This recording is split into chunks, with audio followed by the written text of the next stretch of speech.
adoption, celle par l'Assemblée nationale d'un projet de loi relatif au Code de la route. C'était aujourd'hui à l'issue d'une séance plénière. Une visite, celle effectuée à Kermessin au Trarza par le ministre de l'Agriculture. Et c'était aujourd'hui. Un lancement, celui du programme national de volontariat. C'était aujourd'hui sous la supervision du ministre de la Culture, de la Jeunesse, des Sports et des Relations avec le Parlement, duré 4 ans et 10 600 jeunes mobilisés. Et n'oubliez pas que pour mieux se prémunir contre la Covid-19, rien de tel que de se faire vacciner et de continuer à respecter les mesures préventives. Voilà donc pour les principaux titres de votre journal et c'est parti, mesdames, mademoiselles, messieurs, bonsoir et bienvenue à votre 22h de ce vendredi 5 novembre 2021. En 22h que nous commençons par l'actualité parlementaire et cette séance plénière tenue aujourd'hui. Donc sur la table de discussion, c'était un projet de loi relatif au Code de la route, discussion et adoption, un projet qui était défendu devant les députés par le ministre de l'Équipement et des Transports. Et c'est un compte-rendu de Bokar Bayraba. Au cours de cette séance plénière, l'Assemblée nationale a adopté les modifications apportées par la Commission de la Justice, de l'Intérieur et de la Défense aux articles 10, 11, 12 et 22 du projet de loi qui, dans leur ensemble, vise à clarifier le contenu de ces articles. Et dans son intervention devant les députés, le ministre de l'Équipement et des Transports, Mohamedou Ahmedou Mohamed, a déclaré que la diminution des accidents de la circulation est due au programme multisectoriel mis en place par le gouvernement afin d'assurer la sécurité routière. Malgré tout cela, les accidents continuent de causer des dégâts humains. Il a déclaré que l'augmentation enregistrée des accidents de la circulation ces dernières années est due à plusieurs facteurs, au premier rang desquels le manque de discipline des conducteurs, la surcharge des véhicules et le non-respect du code de la route ainsi que l'excès de vitesse. Face à ces facteurs, il a indiqué que notre pays applique toujours un cadre juridique difficilement conciliable avec le comportement imprudent et irresponsable des usagers de la route. Par ailleurs, le ministre de l'Équipement et des Transports a fait une présentation sur les tronçons routiers en cours de construction, notant que les travaux sont exécutés dans le respect des normes et de la qualité requise. De leur côté, les députés ont souligné l'importance d'adopter ces amendements qui constituent un moyen de dissuasion pour les contrevenants du code de la route, réduisant ainsi les accidents et protégeant les voyageurs et leurs biens. Ils ont réclamé l'application du code de la route, soulignant que le problème réside dans l'absence d'application de ces textes. Les députés ont en outre souligné la centralité de la route de l'espoir, étant donné qu'elle relie plusieurs vilayas du pays, ce qui nécessite de se concentrer sur elle et achever les différents travaux de réhabilitation. Ils ont affirmé que certains tronçons de cette route sont vétustes, rendant ainsi la circulation difficile. Au terme de la séance plénière, les députés ont adopté le projet de loi modifiant et complétant certaines dispositions de l'ordonnance numéro 047 de 2006 portant sur le code de la route. Donc pour ce projet de loi adopté aujourd'hui par l'Assemblée nationale à l'issue d'une séance plénière, il s'agit d'un projet de loi relatif au code de la route, un projet qui était défendu, je le disais tout à l'heure, devant les députés par le ministre de l'Équipement et des Transports. Et son collègue de l'Agriculture était pendant ce temps au Trarza, précisément dans la Muqata'a de Kermessin, pour une visite d'information et au centre de cette visite, bien sûr, les projets réalisés dans le programme évaluatif, c'est-à-dire mes priorités élargies du président de la République, M. Mohamed Ould Cheikh El Ghazouani. Un compte-rendu de Cheikh Ahmeiti, compte-rendu revient en français par Abdelrahman Hamad. Le projet El Ariq, qui a pour but d'aménager 1000 hectares, a constitué la première étape de cette visite du ministre de l'Agriculture dans la Muqata'a de Kermessin. Sur place, le ministre a été édifié sur le déroulement des travaux dans ces projets et reçu des explications détaillées sur son importance au développement et sa contribution à la réalisation de l'autosuffisance alimentaire du pays en termes de légumes dans un avenir proche. La visite s'inscrit dans le cadre de la concrétisation des engagements du président de la République, M. Mohamed El-Cheikh Ghazouani, dans le domaine agricole. Au terme de cette visite, le ministre de l'Agriculture a appelé toutes les forces vives et la jeunesse à investir dans le secteur agricole qui connaît des grandes mutations en termes du potentiel et des terres aménagées. Concernant la campagne de riziculture, le ministre a prévenu qu'elle se déroule à un rythme normal malgré le retard dans l'arrivée des engrais. Il a souligné que l'État a fait des efforts importants pour faire progresser le secteur qui ont été stimulants, notamment en ce qui concerne la fourniture et la facilitation de l'écoulement de l'eau vers les exploitations agricoles et la mise en terme de l'isolement des zones de production. La visite sera élargie aux zones de production, aux établissements industriels et aux infrastructures hydrauliques dans l'ensemble des Muqata'a du Trarza. La visite du ministre de l'Agriculture aujourd'hui dans la Muqata'a de Kurmessain, autre haute personnalité, également en visite dans la wilaya du Trarza. Nous devons voir les images.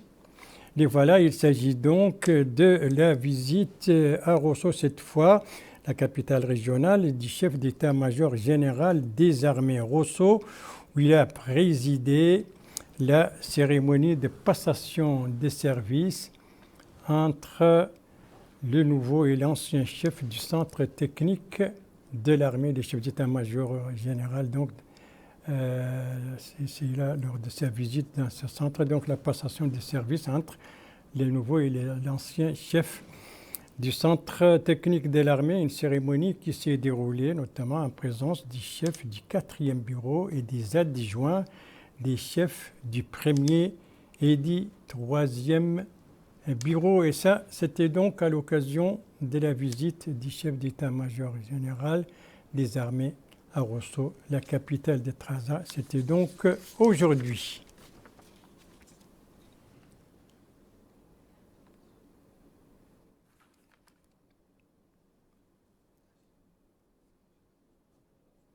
Une cérémonie donc de passation des services entre le nouveau et l'ancien chef du centre technique de l'armée à Rosso. Retour à Nouakchott. Nouakchott qui a vécu aujourd'hui à l'ère du programme national de volontariat en Mauritanie, un programme qui a été lancé aujourd'hui. C'était au cours d'une cérémonie qui s'est déroulée au Palais des Congrès, cérémonie présidée par le ministre de la Culture, de la Jeunesse, des Sports et des relations avec le Parlement, porte-parole du gouvernement. Alors, que vise ce programme?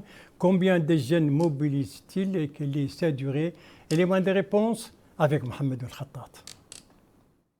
Il s'agit d'un programme national de volontariat pour le développement durable en Mauritanie d'une durée de 4 ans qui mobilisera 10 600 jeunes, dont 50% de filles, pour les impliquer dans le développement durable afin de faciliter l'accès des populations dans tous les milieux aux besoins de base. De même que ce programme national de volontariat vise à tenir les jeunes à l'écart des dangers de l'extrémisme, de la déviation et des crimes, de développer une culture de paix, de tolérance et de valeurs citoyennes, ainsi que la prise en charge des groupes vulnérables. Le lancement de ce programme a été l'occasion pour le ministre de la Culture, de la Jeunesse, des Sports et des Relations avec le Parlement, porte-parole du gouvernement, M. Mokhtar Ould-Dahi, de souligner qu'il a été conçu par le gouvernement avec la collaboration de ses partenaires, notamment le programme des Nations Unies pour le développement PNUD, et cela en vue de contribuer à la réalisation des objectifs de développement durable et mobilisera une compensation financière pour aider les jeunes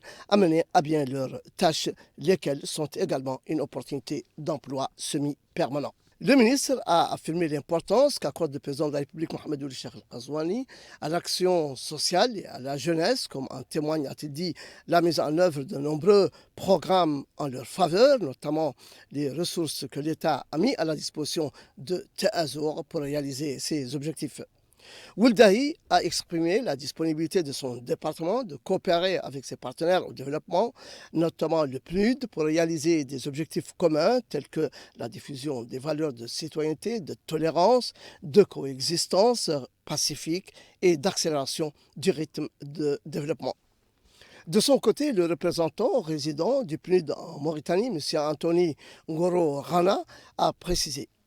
Ceci est l'aboutissement d'un travail assidu sur ces derniers mois et je crois vraiment témoigne de l'engagement de l'État sur cette question tellement importante. Je crois que c'est important de mettre la question du volontariat dans un contexte. Spécifiquement, c'est important de voir comment ceci va contribuer à l'exploitation de, je dirais, la richesse la plus importante de la Mauritanie, qui est votre ingénuité, énergie et engagement au développement de ce pays. Et ce programme, je crois, va pouvoir permettre une passerelle, un début, un démarrage pour voir comment exploiter et faire en sorte que vous ayez des opportunités de vous insérer dans l'économie, dans la société, dans la citoyenneté, de manière qui soit vraiment importante et efficiente. Le programme répond directement à la priorité nationale d'instituer un service civil volontaire dénommé Watanuna, partie intégrante du programme de son Excellence, Monsieur le Président de la République.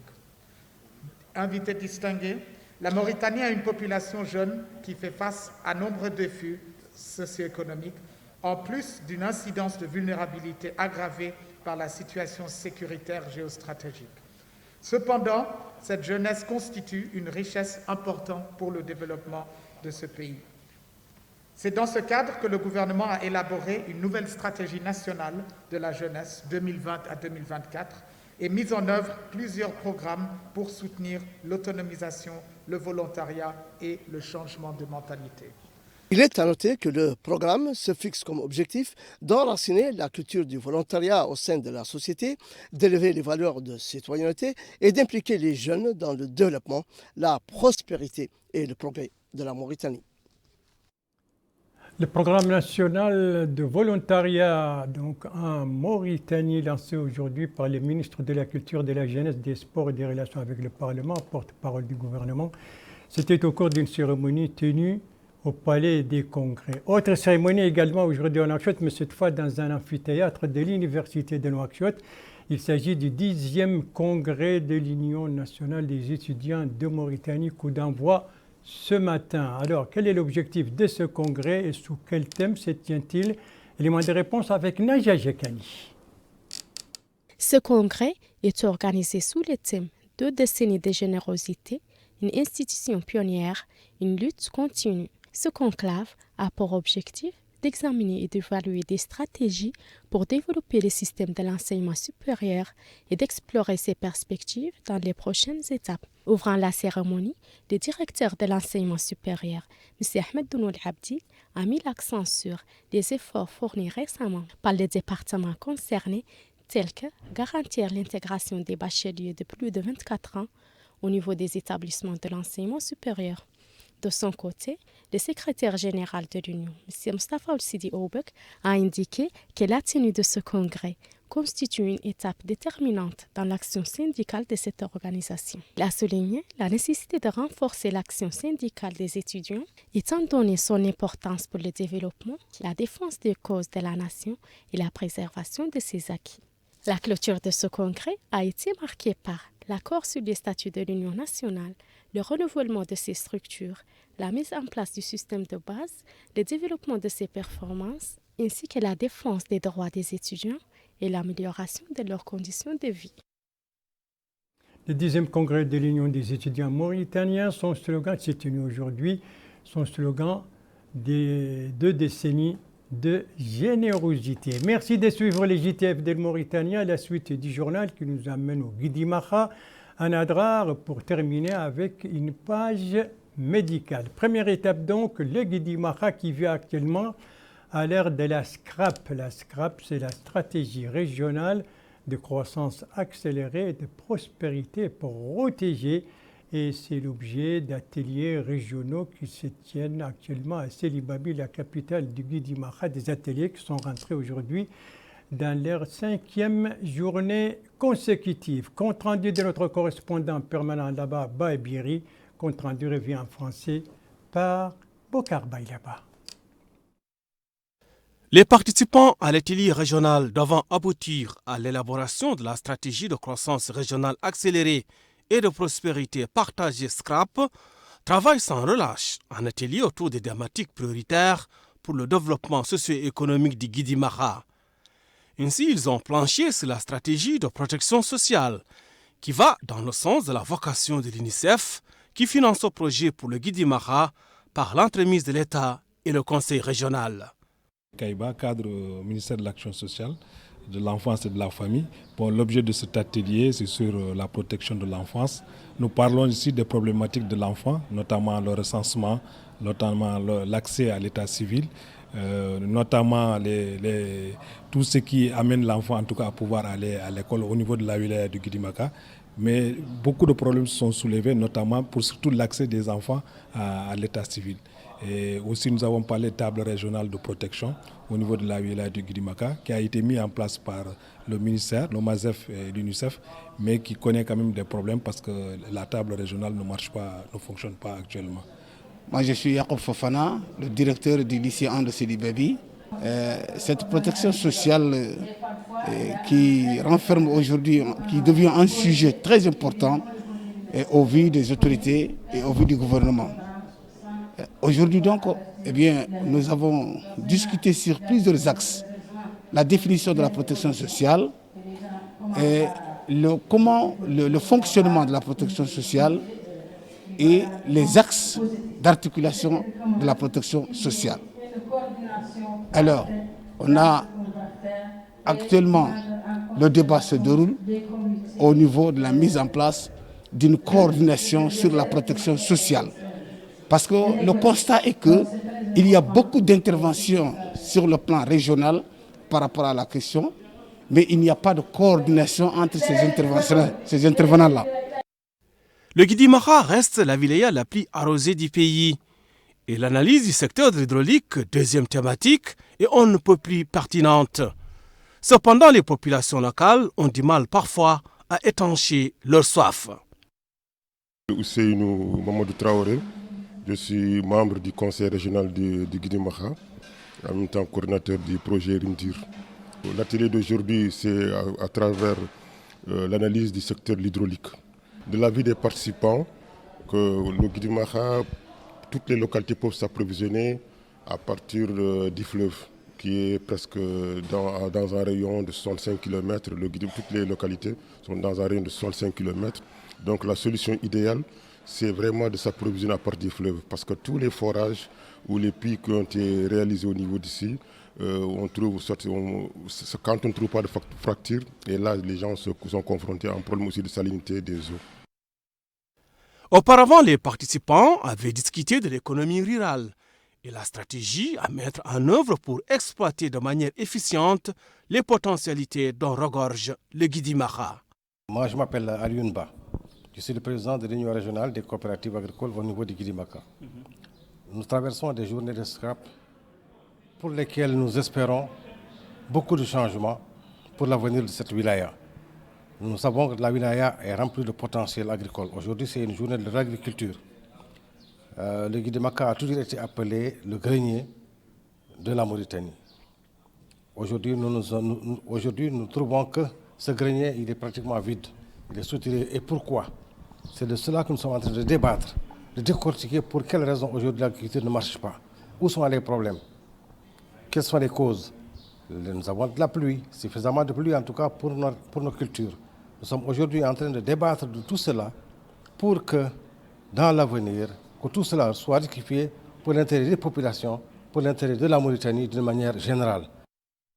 À noter que le profil des participants est pluridisciplinaire. Ils ont été choisis sur la base de leur parcours académique ou de leurs expériences dans les ateliers thématiques auxquels ils participent.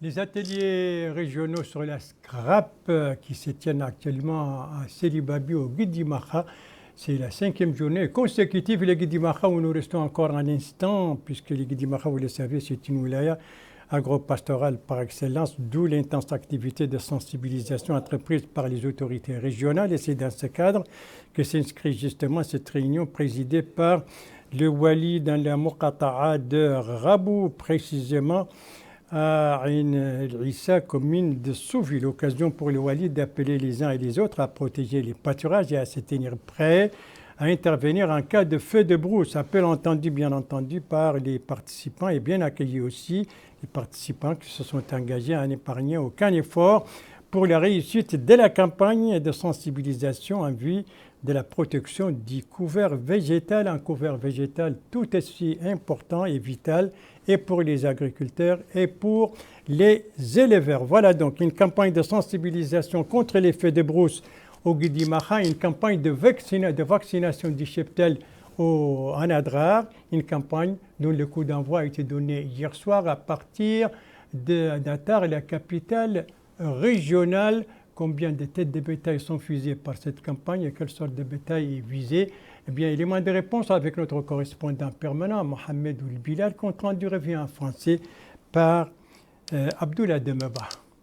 30 000 têtes sont concernées par cette campagne de vaccination qui est strictement dédiée aux petits ruminants d'une durée de 4 mois. Cette opération compte vacciner les petits ruminants au niveau de la wilaya de Ladrar. Une équipe de vétérinaires a été dépêchée au niveau des Moukata d'Aoujeft, de Shingiti, de Wadan et d'Atar. Ce membre de cette équipe de vétérinaires a précisé que toutes les mesures ont été prises au niveau de la délégation régionale de l'élevage de cette wilaya afin que cette campagne annuelle se passe très bien. L'objectif est, dit-il, d'immuniser les petits ruminants. Il a à la fin appelé les éleveurs à collaborer avec eux dans le cadre de cette opération. Les éleveurs de l'Adrar n'ont pas manqué de faire part de leur satisfaction. C'est le cas de ce dernier qui dit qu'une fois que le cheptel est vacciné, cela permet de mettre à l'abri le bétail des maladies. Il a enfin souligné qu'il a toujours eu des résultats satisfaisants après avoir vacciné ses petits ruminants. Voilà pour cette campagne de vaccination donc, du cheptel au niveau de l'Adrar, après la santé animale, la santé humaine. Et pour parler de la pandémie de la Covid-19 et son évolution durant les dernières 24 heures, nous devons voir les images. Les voilà, ce sont les derniers chiffres enregistrés par le ministère de la Santé. Vous le voyez, nouveaux cas positifs 73, guérison 40, décès fort heureusement 0. Le cumul de tout cela depuis le début de la pandémie, on va voir les graphiques tout à l'heure. Le voilà, 37 608 cas positifs depuis le début de la pandémie, dont 36 127 guérisons et malheureusement 801 décès. Voilà pour la santé et nous y restons, surtout que autant les autorités sanitaires appellent au respect des mesures préventives et à se faire vacciner contre la Covid-19 pour se prémunir contre ce virus, autant ces mêmes autorités aussi appellent les citoyens à prendre toutes les précautions nécessaires pour se protéger contre ce que l'on appelle les maladies de l'hiver, une saison qui commence, vous le sentez déjà. Mohamed El-Khattat. À chaque changement de saison, notre organisme est mis à rude épreuve. Fatigue, rhume, grippe et autres maladies. Il est alors fréquent de tomber malade alors que les beaux jours commencent à venir. Il faut dire que durant l'hiver, nos défenses immunitaires ont fonctionné à plein régime pour lutter contre les microbes. À la polyclinique de Nouakchott, les cas de patients victimes de froid sont nombreux, dit cette infirmière, qui affirme que certaines personnes souffrent de grippe parfois virale. Pour en avoir le cœur net, nous les envoyons, dit-elle, faire un test Covid. S'il est positif, nous leur prescrivons un traitement et leur prodiguons des conseils, notamment d'éviter les contacts et de s'isoler à domicile. Si le test est négatif, nous leur prescrivons une ordonnance et leur demandons d'éviter de boire quelque chose de frais, de prendre une douche froide et de s'exposer à l'air libre. Des conseils utiles pour se prémunir des infections et rester en bonne forme tout en prenant soin de ses défenses immunitaires. Nous avons toujours le rhume et la grippe sous toutes ses formes, dit cette femme, parfois la toux, la fièvre de temps à autre. Ce sont des conseils pour éviter de tomber malade, dit ce monsieur. La saison était chaude Et maintenant, on se dirige vers le froid. Il faut éviter de prendre une douche et sortir. C'est dire qu'il faut rester vigilant, veiller à avoir une alimentation saine et équilibrée pour aborder ces changements de saison en forme et renforcer son système immunitaire. Voilà, bon entendeur, salut, et c'est sur ces conseils que se termine ce journal. Merci à vous, madame, mademoiselle, monsieur, de l'avoir suivi. Merci bien entendu aux équipes rédactionnelles et techniques qui ont participé à sa conception. Je vous en rappelle les principales informations. Ici, c'est à l'Assemblée nationale. C'était aujourd'hui une séance plénière pour discuter et adopter un projet de loi relatif au code de la route. Projet défendu devant les députés par le ministre de l'Équipement et des Transports. Ici, nous sommes à Kermessin. C'était aujourd'hui la visite d'information effectuée là-bas par le ministre de l'Agriculture.